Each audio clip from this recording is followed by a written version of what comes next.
എല്ലാവർക്കും നമസ്കാരം. സകല സൃഷ്ടിയുടെയും ആധാരമായ ആദിപരാശക്തിയുടെ മഹിമയും തത്വവും ഈ ഗ്രന്ഥത്തിൽ ആഴത്തിൽ വിശദീകരിക്കുന്നു.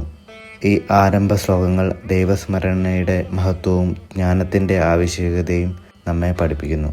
ആദ്യ ശ്ലോകം: നാരായണം നമസ്കൃത്യ നരം ചൈവ നരോത്തമം ദേവീം സരസ്വതീം വ്യാസം തതോ ജയമുദീരയേത്. ശ്ലോകത്തിൻ്റെ അർത്ഥം ഇങ്ങനെയാണ്: നാരായണനെയും നരനെയും ദേവിയായ സരസ്വതിയെയും വ്യാസമുനിയെയും നമസ്കരിച്ച ശേഷമാണ് ഈ ദിവ്യകഥ ആരംഭിക്കേണ്ടത്. ഈ ശ്ലോകം ഒരു ശുഭാരംഭ പ്രാർത്ഥനയാണ്. ദൈവം, ജ്ഞാനം, ഗുരു ഇവയുടെ പ്രാധാന്യം ഇതിലൂടെ വ്യക്തമാകുന്നു. ജീവിതത്തിൽ ഏത് കാര്യവും തുടങ്ങുമ്പോൾ ദൈവത്തെ സ്മരിക്കുന്നത് വിജയത്തിനും അനുഗ്രഹത്തിനും കാരണമാകുന്നു.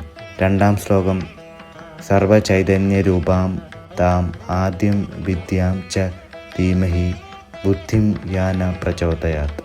ശ്ലോകത്തിൻ്റെ അർത്ഥം: സകല ചൈതന്യത്തിൻ്റെ രൂപമായ ആദിപരാശക്തിയായ ദേവിയെ നാം ധ്യാനം ചെയ്യുന്നു.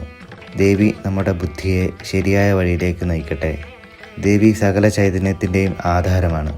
മനുഷ്യൻ്റെ ചിന്തകളും പ്രവർത്തനങ്ങളും ദൈവശക്തിയാൽ ആണ് നടക്കുന്നത്. ശരിയായ തീരുമാനങ്ങൾ എടുക്കാൻ ദൈവകൃപ അനിവാര്യമാണ് എന്ന് ഈ ശ്ലോകം നമ്മെ ഓർമ്മിപ്പിക്കുന്നു.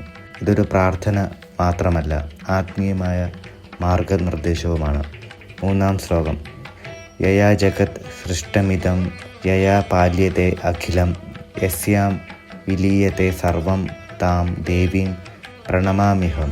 ശ്ലോകത്തിൻ്റെ അർത്ഥം: ഈ ലോകം സൃഷ്ടിച്ചതും സംരക്ഷിക്കുന്നതും ഒടുവിൽ എല്ലാം ലയിക്കുന്നതും ആ ദേവിയിലാണ്. ദേവിയെ ഞാൻ സ്മരിക്കുന്നു. ഈ ശ്ലോകം ആദിപരാശക്തിയായ ദേവിയെ സൃഷ്ടി, സ്ഥിതി, സംഹാരം എന്നീ 3 പ്രവർത്തനങ്ങളുടെയും ആധാരമായി അവതരിപ്പിക്കുന്നു. ഇതിലൂടെ ദേവിയെ പരബ്രഹ്മമായി കാണിക്കുന്നു.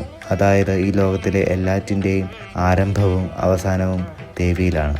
ഈ ആരംഭ ശ്ലോകങ്ങൾ നമ്മെ വളരെ പ്രധാനപ്പെട്ട ആത്മീയ സത്യങ്ങൾ പഠിപ്പിക്കുന്നു. ദൈവസ്മരണയോടെ ജീവിതം ആരംഭിക്കുക, ജ്ഞാനത്തിനായി പ്രാർത്ഥിക്കുക, എല്ലാത്തിൻ്റെയും പിന്നിൽ ദൈവശക്തി ഉണ്ടെന്ന് മനസ്സിലാക്കുക, വിനയത്തോടെ ജീവിക്കുക. ഇവയാണ് ഈ ശ്ലോകങ്ങളുടെ മുഖ്യ സന്ദേശങ്ങൾ.